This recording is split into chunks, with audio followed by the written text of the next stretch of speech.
Hey everyone, how you guys doing? We are all three of us are back. As you can see, Jack is back from uh, his summer vacation. Or everything else that he's been going through. So I am excited to welcome him back, and we also are excited to add Michael onto our co-host list. So you'll be hearing some Bears news and possibly maybe even some more news on on some other NFL and maybe some other baseball stuff. I figured we might want to squeak in some baseball stuff since it is the trade deadline uh, today, actually.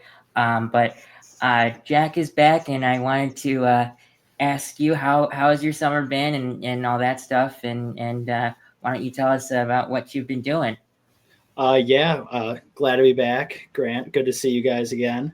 So I have had a very busy and crazy summer. I started off a couple days after I graduated by going on a 12-day bus trip across the country with one of the guys who lives in the same dorm hall as Grant. So we got to see a lot of cool stuff. It was for a recreation, sport, and tourism class. So we got to see the Baseball Hall of Fame. We got to see the United States Winter Olympics Training Center in Lake Placid. The NFL Hall of Fame, which was definitely a highlight. Got this very cool hat there in Canton, Ohio. And then definitely the highlight of that trip, Nick was the uh, person who I went with. He was able, with my assistance, to walk up all 72 steps of the Rocky Monument and take a picture of the top, which was a very inspirational moment and something I will definitely never forget. And after that, I was fortunate enough to coach for my old travel baseball team. A lot of tournaments. We were in Nashville for a little bit, down in Rantoul, Illinois, which is by Champaign. So was very busy with that. Practices during the week and on the weekends. Had a pretty good summer. Unfortunately, I missed the last 2 weeks of that because I just got back from a 2 week trip to Turkey. So I was in Istanbul for a week and then the southwestern part of Turkey in Çeşme and Alaçatı. So that was a super fun experience. Got to see my girlfriend's sister get married in Istanbul at a very beautiful Catholic church. So all in all, it was a great time. Besides the flights, I hate flying Oh, in general, but 11 hours with several screaming babies and people who just don't really understand plane etiquette, I will say. So my patience was wearing thin at about hour 10 of that flight home. So very happy to be back in the States and not looking like a fool anymore trying to speak my very broken Turkish.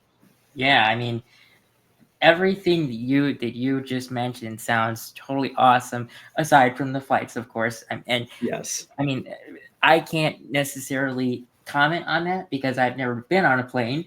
But in the future, I mean, in the future, I'm gonna have to eventually somehow get on a plane because it's inevitable. But you know, just I don't know how it's gonna work with my wheelchair. I don't necessarily Mm-hmm. know if I trust to have my wheelchair, my mode of transportation stored with everyone else's luggage because that's where they would store it, and I just don't know how I feel about that because one of our other friends that live where I live at school, he had that happen and something got messed up with his chair and it was because of a fight. So that's something that scares me. For But sure. I mean, Michael, do you have anything to comment on what uh, how Jack's summer has been? at the Rocky Monument, did you do one of these?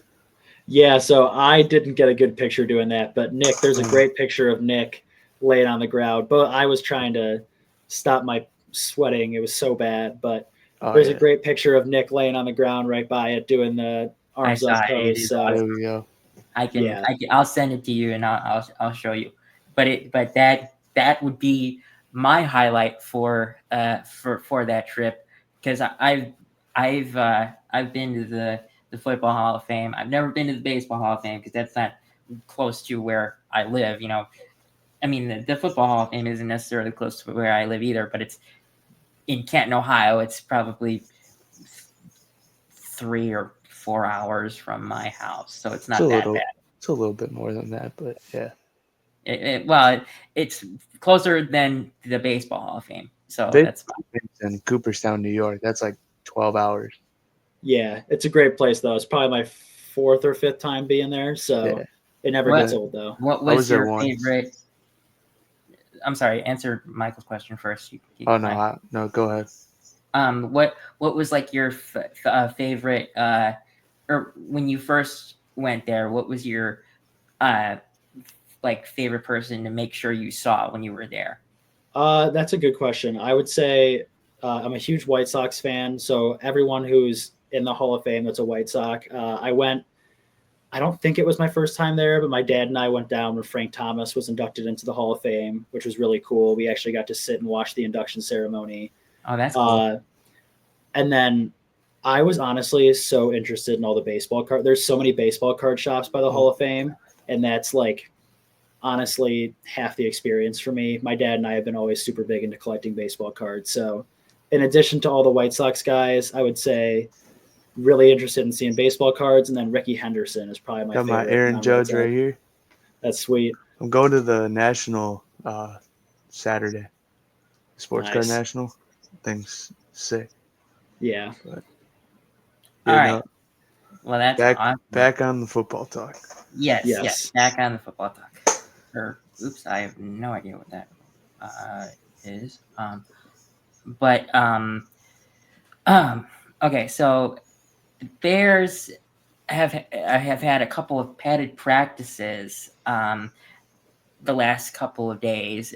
I actually thought that today was going to be the first padded practice because someone said that on Twitter, but it turns out that it started on Monday, and today was actually the best that the offense has been performing. Of course, when you put the pads on for the first time, when the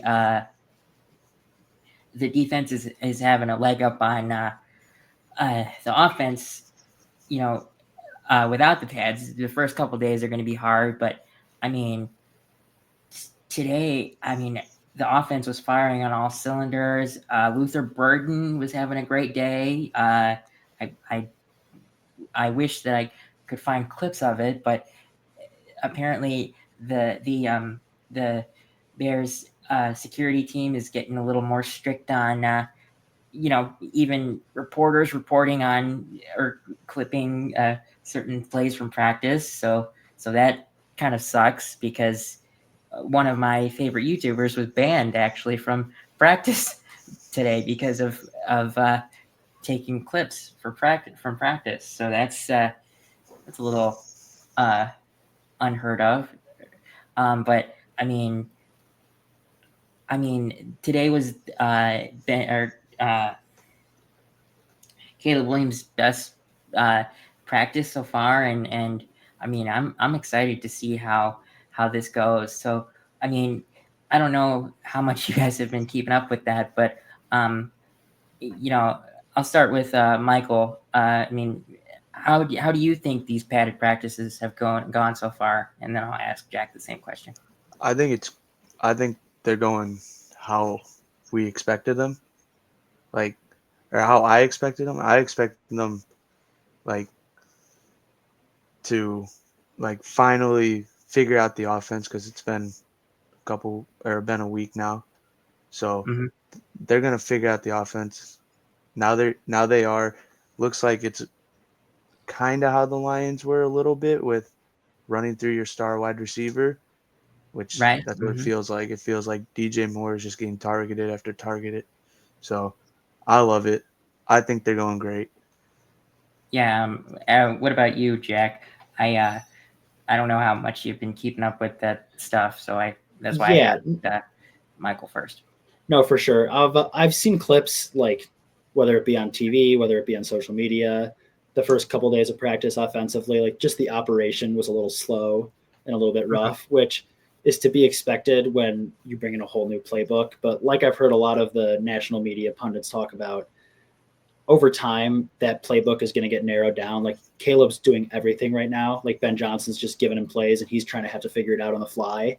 As they get closer and closer to the season, and as we've seen even just throughout the week, things will get cleaned up. Like Caleb's going to grow more comfortable with things. So I think it's always a little bit crazy this time of year. Like people just rely too much on what media members are saying, and there's no actual game action going on. So we saw last year the reports were all great. They won all their preseason games, and things didn't go good. So I think it's a good sign that the way the players are talking about being held accountable, whether that be DJ Moore just talking about how different it is this year, Caleb Williams being pushed to understand all these new concepts. So I think even though it started a little bit rough, it's moving in the right direction. So I have an optimistic outlook on it. Yeah. I mean, I think those are all great points. And something that I just want to bring up that I don't really like from hearing from this guy. So Dan Orlovsky is one of the people that's on Get Up in the Morning or a football show in the morning. I think it's Get Up, but I'm not exactly sure. And he was talking about how it's going to take Caleb Williams years to master or Ben Johnson's playbook. I don't think that's true. I mean, it's going to take time, yes, but I don't think it's going to take years. I mean, I would say isn't most of the playbook built around Caleb's strengths though? Isn't that what Ben Johnson said? That's exactly why I don't think it's going to take years for him to adjust to it, because it's basically his strength of playbook. But I think as the years go, I think maybe his point is more so, I don't think he's saying Caleb won't be successful with Ben Johnson right away. Like, I think they'll have success just because it's a great quarterback and a great coach. But like Ben Johnson's got a huge playbook. Like you've seen how much he's done with the Lions. So I think you will, though, continue to see progress year over year. And maybe by like year 3, I'm sure he'll be good this year, and I'm confident he'll be good the year after that. But I do think there might be like 2 or 3 years from now where like, holy cow, like now he's got complete control over the offense. So I think there is like a little bit of truth to it, but just to adjust, I think he'll be able to adjust this year. Mastery I could see it taking a couple years just because there's so much to learn. Yeah. I mean, I think that's a good point. Playing devil's advocate.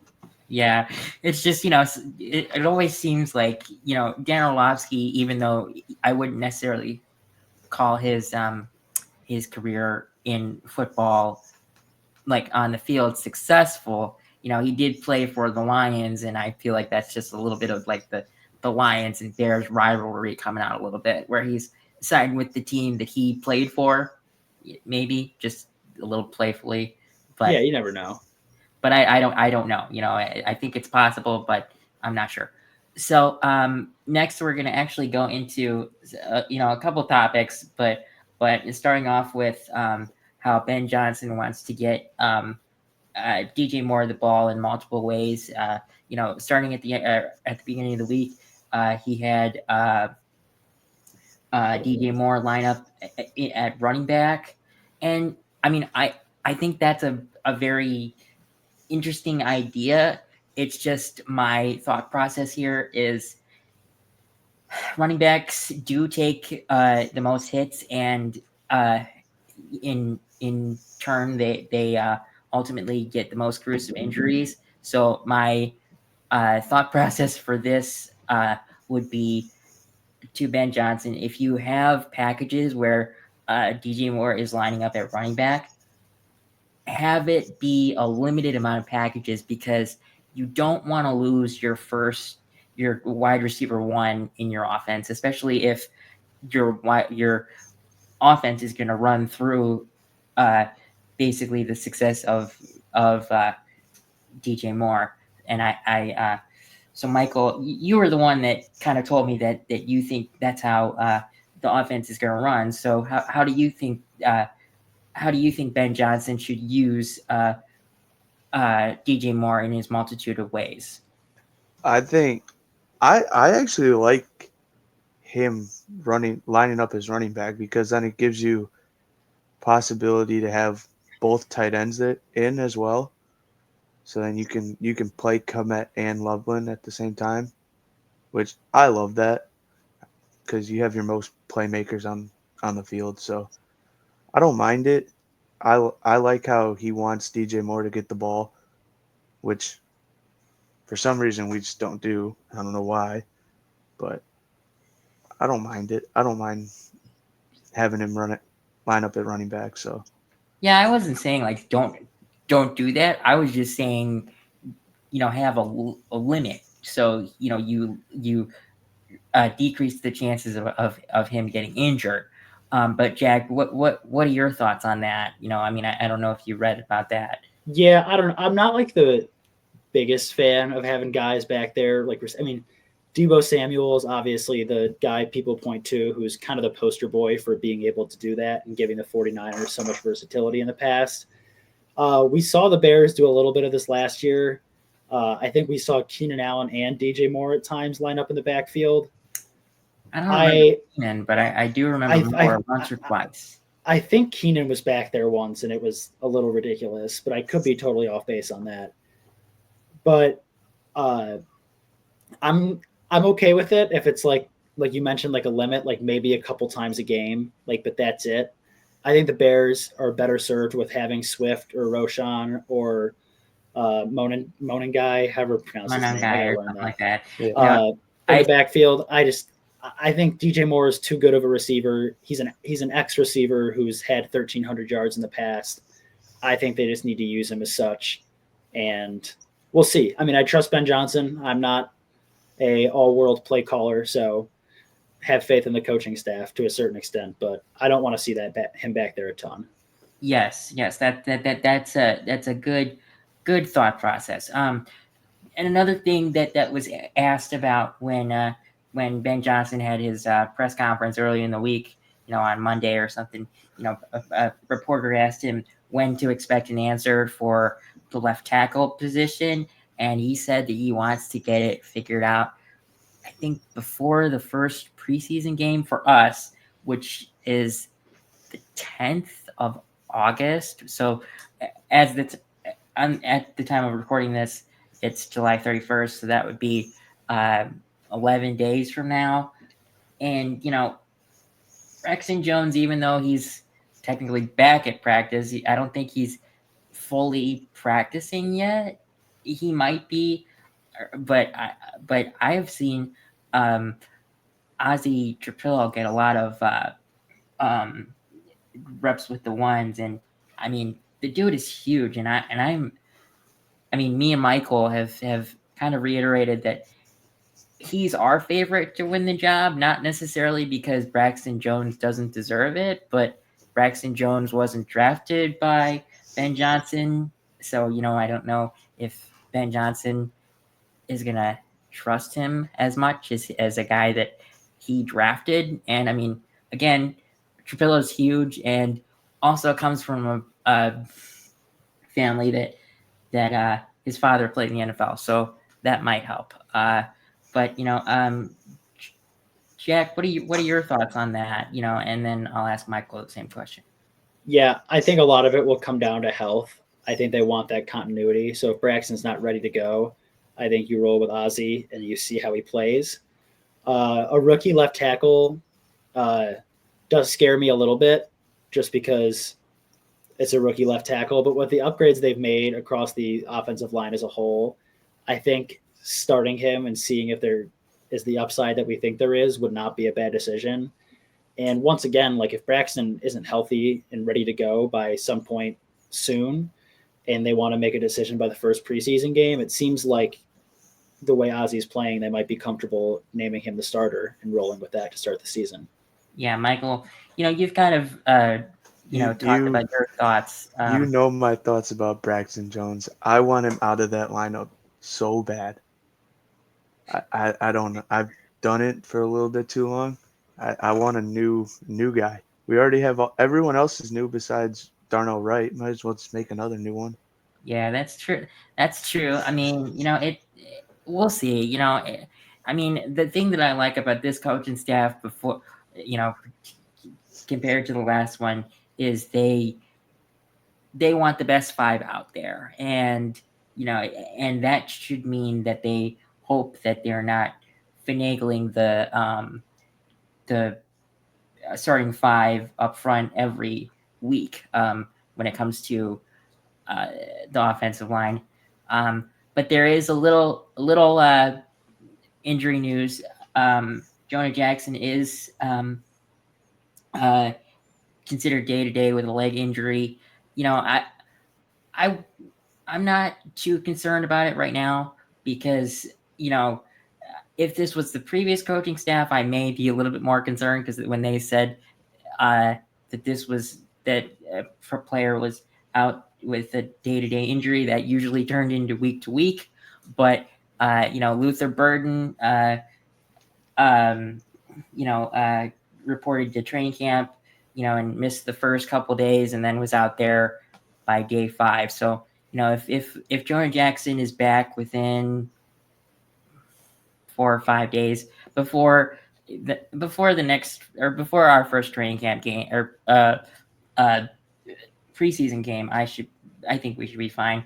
But also Colston Loveland is getting a lot of work with the first offense, and Cole Kmet is working a lot with the second offense. And I don't think that this is too much to read into yet because Ben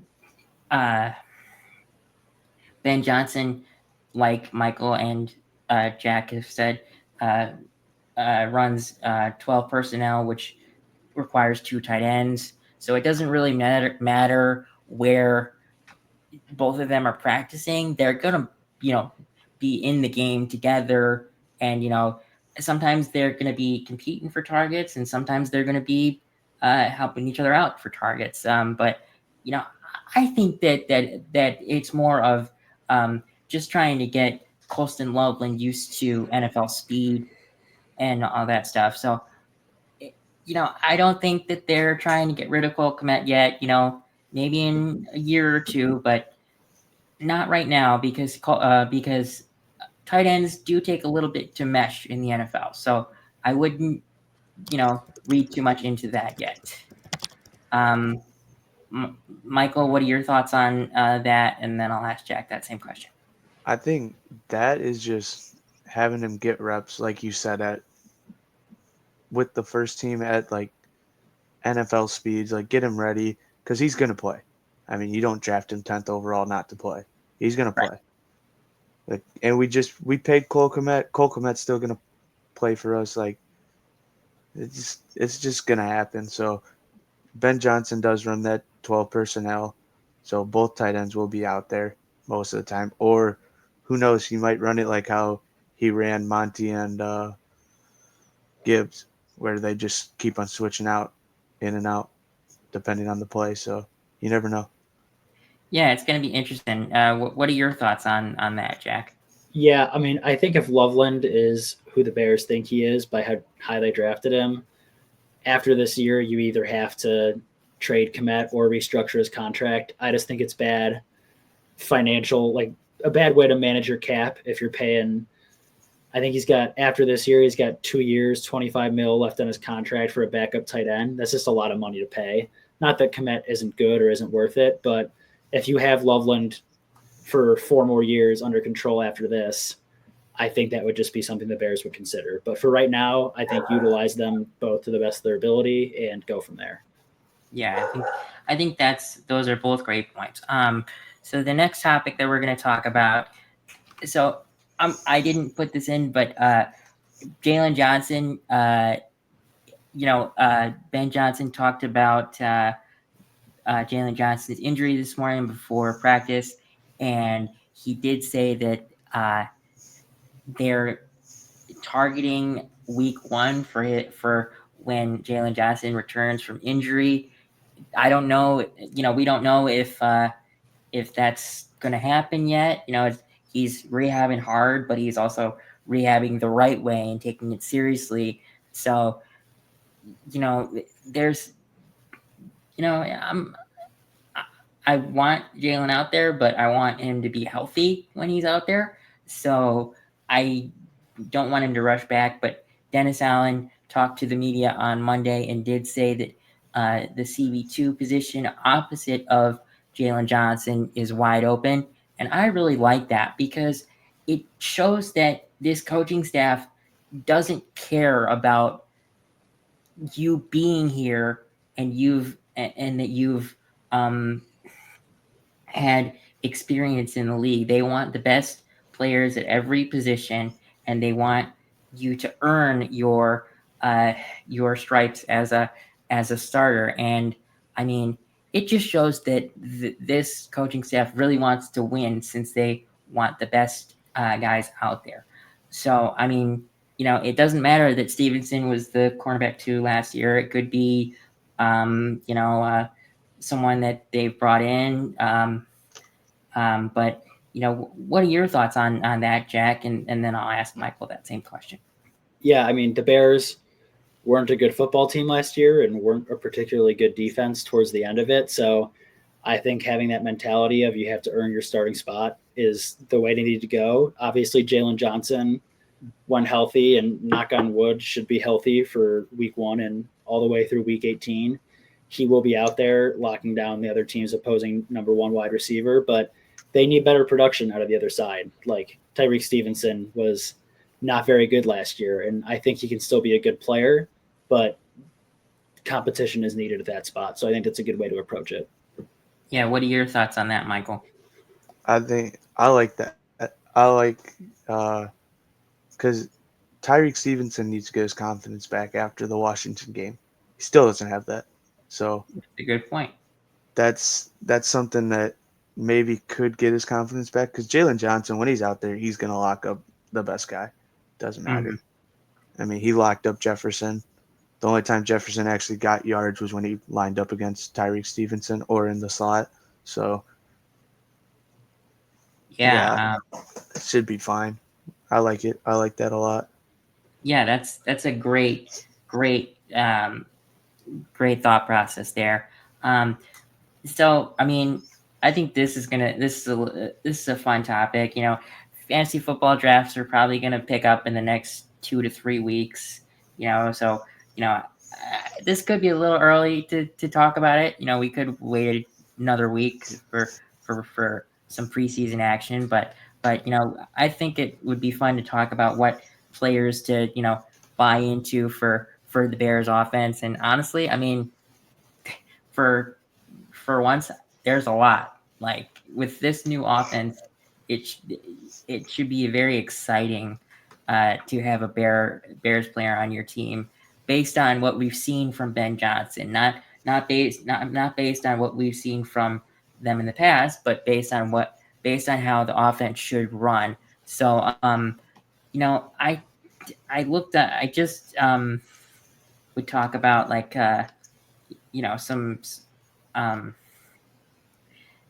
some target areas for certain players. I did look this up on ChatGPT. I didn't actually go into a mock draft and try to draft every Bears player, but I actually did a draft already. Oh, really? So I guess maybe the best person to talk about this might be you, Jack, since you did do a draft already. It's early for that. I'm surprised. I like to do one like end of July. I think I can get a better price than some guys. So I just did it through DraftKings Daily Sports app. So gamble responsibly. I think we might have to say that if we bring up DraftKings. But like some of the guys you have listed here, like DJ Moore, looks like ChatGPT told you round 2, round 3. I was actually able in a 12-team draft to get him late in the 4th round. Wow. So I think I got him around pick 44 or 45. Okay. Romo Dunze, I actually like 7th, 8th round sounds about right. I think you might be able to get him a little bit later. And then the big one, DeAndre Swift in the 5th. I don't hate that. I only put him in there because of the upgraded offensive line, and I do. Yeah, no, and I actually that's going to help. He's he's never finished lower than RB21 in full PPR when he's been healthy, points per game. And he's being drafted right now as the RB27, which doesn't really make much sense to me. That's people thinking he'll do worse than he did last year with a better offense and better O-line. So I do think he should go a little bit higher than he's going, but where he's mocked, he's usually like somewhere around average draft position 64, 65. So somewhere in that 7th round in a 10-man league. But I waited a little bit too long on him in my draft. I did get DJ Moore, waited too long for Swift and wasn't able to get him. But then a couple other Bears guys I liked. I know you mentioned Loveland as a late round stash. I love that. Luther Burden, depending on where you can get him. I didn't do him because I don't know.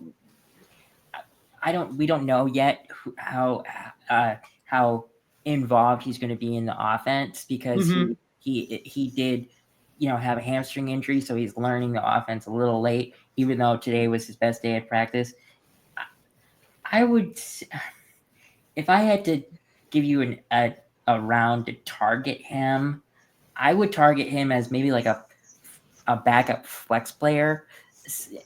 Yeah, you definitely don't want him starting as your having to start in your lineup as of right now. But if you can 13 or 14.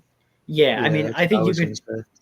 Yeah, 13, you can easily 14. Draft him. I mean, I can go check really quick where he is average draft position right now. I can. And Michael, well, Jack is checking that. Why don't you talk about what are your thoughts on Jack's comments on those players that we're talking about? Yeah, I mean, Burden and Loveland, I feel like you kind of just have to settle down a little bit on them and draft them those later rounds. Yeah, so Burden and Loveland goes 126th on average, so somewhere in the 13th round. And then Burden's going around 139, so late 14th round. Yeah. Okay. Those are good rounds. If you could get them, stash them as backups, that's fine. That's what I mean. Sorry, you keep going. Go ahead. I was just going to say my biggest thing in fantasy football is those late rounds. Draft rookies who were drafted pretty high and have a chance to break out rather than drafting guys who are just a little bit washed up, names you might recognize a little bit more, but are in the twilight of their career. I know Tyler Lockett this year went to Tennessee, and if you have the chance to draft between Tyler Lockett or Luther Burden, I take Luther Burden 10 times out of 10. Yeah. I think 100%. That's a good thought process with Luther Burden because first of all, although Tyler Lockett does make sure that he gets out of bounds instead of gets tackled, which I really like to limit his injury, but he's also coming to a team that has a new quarterback, so that's not. I don't know how the chemistry is going to go there. So, but that could go the same way with Luther Burden and Caleb Williams. But from what I've seen today, I don't think chemistry is going to be a problem. But Michael, why don't you go into some of the guys that are before that? Like Moore and Adunze and Swift. I feel like we left out a big one, Caleb. I'd be drafting Caleb as the 5th, 6th quarterback off the board almost. I think he's not going until the 11th round. Yeah, that's a steal. In my opinion, that's a steal because you're not taking him over Lamar, Joshy, or Burrow. Hurts. Because Hurts always gets the rushing touchdown, so that helps. Right. Mm-hmm. But I'd even almost take him over Mahomes because Mahomes doesn't put up those fantasy numbers that everyone. Mahomes is a way better quarterback. I'm not saying that, but for fantasy purposes, with how much we saw Caleb run, I actually don't mind that take at all. I don't disagree with you there because when I think about it, Caleb Williams is getting a lot more weapons, and Patrick Mahomes, although he's got an arsenal of weapons, Patrick Mahomes. He's losing his weapons. He lost Tyreek Hill and then had a successful year after losing him, but also didn't have the speed that he had in Tyreek Hill to get a screen turned into a 60-yard touchdown. Yeah. And now they have Xavier Worthy, but he's still kind of transitioning to the NFL level. I mean, yeah, I think I don't disagree with your take at all. I would definitely have quarterbacks that I would take above Caleb, like the guys you mentioned. But if you're not targeting guys in the fourth or fifth round of quarterbacks, if you go into the sixth or seventh round and Caleb's the best quarterback available, I think that having a guy like that, and if you can pair him with a DJ Moore or Roma Dunze, I think that's a great hookup to have. And I always try to draft or do hookups in fantasy, and but then I always have to watch my bye weeks because I try to limit myself to like 2 players with the same bye week. So. That's another strategy I have. I try and have. If I'm confident in my team, I try and have all their bye weeks the same week, and I'll just that's how I am. I'd rather lose 1 week for sure than be shorthanded every week. So I just try and make them all the same week. Yeah. So next topic, the Hall of Fame game is in less than 2 hours, actually. And I mean, I don't necessarily think it's important to watch because none of the starters are playing for the Lions, which I will admit, I don't think that's a great idea because your offense and defense is learning a new playbook for offense and defense. So I'm not saying that they should play, a quarter. I just thought it would be a good idea for them to play a drive or two so they could test out their new playbook, especially on offense. Because I mean, defense is someone that has been with the team. It's just he's a first-time coordinator, so I don't know if it's going to be that great with the defense. But the offensive coordinator is a failed offensive coordinator from the Jets. I think that Dan Campbell hired him because all of his internal options were taken to go with Ben Johnson or Aaron Glenn to their respected head coach positions for promotions. But I'm probably going to watch the first quarter to see some of the guys. I mean, I'm looking forward to watching guys like Omari Hampton on the Chargers side and Trey Harris. Those are some guys that are playing. Trey Lance will play most of the game at quarterback, which will be interesting. But what are your guys' thoughts on the Hall of Fame game? Are you going to watch some of it, or are you just going to let that play out? Yeah, I don't know. I might watch a little bit just because I did draft Omari and Hampton on my team I just drafted. So make sure that wasn't a terrible pick. But other than that, I mean, it was cool last year because the Bears were in it. So I watched. I don't know how much of it I'll watch. Just being completely honest, I really do want to start Dexter Resurrection. So that might be my watch for tonight instead of the Hall of Fame game after the first quarter. What about you, Michael? Are you going to turn it on for a little bit, or? I would not be watching it.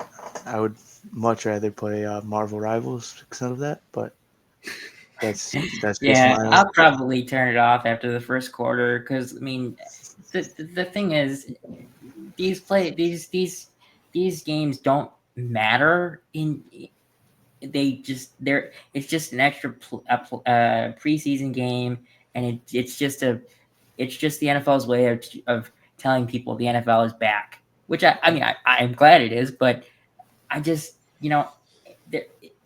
I don't think they take these games seriously anymore.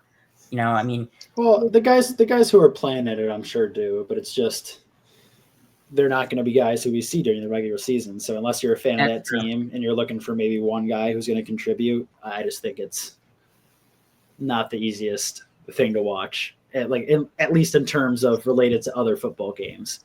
Like I'll turn on a random game on a Sunday that's during the regular season, but Hall of Fame game's a little different. Yeah. Again, for us, we most likely watched it last year because they were in it, and it kind of sucked because it got stopped in the third quarter when they were winning, and most likely they were going to win, but then none of that translated in the time that mattered. So, so I'll watch some of it, not all of it, but just thought that would be a little bit to mention. And our final topic today, rookie Madden ratings came out for the whole NFL, but we're going to talk about the Bears specifically. I have it pulled up on Twitter. So Luther Burden was actually rated the highest at 76, which I mean, I like the overall. I'm just very surprised that it is at 76 when he only had like 600 yards last year. Colston Loveland was rated a 73. I mean, I'd like that to be a little higher for a 10th overall pick, maybe a 74 or 75, but you can't dictate Madden ratings anymore. Madden's weird. They rated Cam Moore to 72. Number one pick is 72. That's a little ridiculous. Shamar Turner is a 72. I think that's a good number for him. I don't know if I get him any higher. Ozzy Trapillo is a 71. I would have liked that to be a little higher. I'd probably put him at a 73. Zah Frazier is a 71. I think that's probably right on par with what he should be. Kyle Monangai was a 71 as well. And for a 7th round draft pick to be a 71, that's pretty high for basically the Mr. Irrelevant of our draft class. But I don't think that he is going to be Mr. Irrelevant. I think that he is going to have a very big role in this offense because I do believe that we got the Pacheco version of this draft class in Monangai. So Ruben Hippolyte is a 66. That sounds about right. Based on the fact that a lot of people thought that he was going to go undrafted or really much later than where we took him. And Luke Newman is a 64. I have nothing to comment on that. That's just when you get to the 5th and 6th round. Well, when you get to the 5th through 7th round, you're just taking people that you really like and see upside for. So, Michael, what are your thoughts on that? And then I'll ask Jack the same question. I mean, I like the Burden. Loveland should be a little higher, but it's all right. Madden's weird. I play Madden. Madden is so weird with their ratings. They've never been right at any point. I mean, Sam Laporta just got his rating. He's an 86. In what world is he the 7th best tight end in the league? So, yeah, I agree too. Like, I don't think anyone got done too dirty, which is really the only thing I would care about. Yeah. Like, Madden just hates young guys. They just don't give them high overalls for whatever reason. True. No, I mean, they've never been like that. They never – unless you're Travis Hunter. Travis Hunter got an 84. Yeah. But I think that's too high. I think that's too high for him. It's their highest rated rookie ever. That's crazy. But it's gonna be interesting. So I mean, I really like the ratings for everyone. I don't think anyone was rated too high. Some of them were rated a little too low, but again, like Michael said, Madden just hates young people. I mean, do you guys want to talk about any baseball stuff? Did anything happen that's really not that I've seen that's like too big? The White Sox traded Hauser. Oh, did they? I didn't even see it. Yeah, they traded him to the Rays. I'm pretty sure. We can talk about that for. Yeah, I don't think there's much to talk about. I don't even know it's what the return. It's over. haven't even announced what the return is. No. All right, then I think that's going to be our podcast for today. We'll figure out when to do our next one next week. It'll probably be before the game on next Sunday for us. But we'll chat about that amongst ourselves, and hope you guys enjoyed this one. And football is officially back on TV tonight. So regardless on if you watch it or not, it's back. But that's finally something exciting to say. So I hope you guys have a good one, and we'll see you guys next time. See you, everybody. Peace out.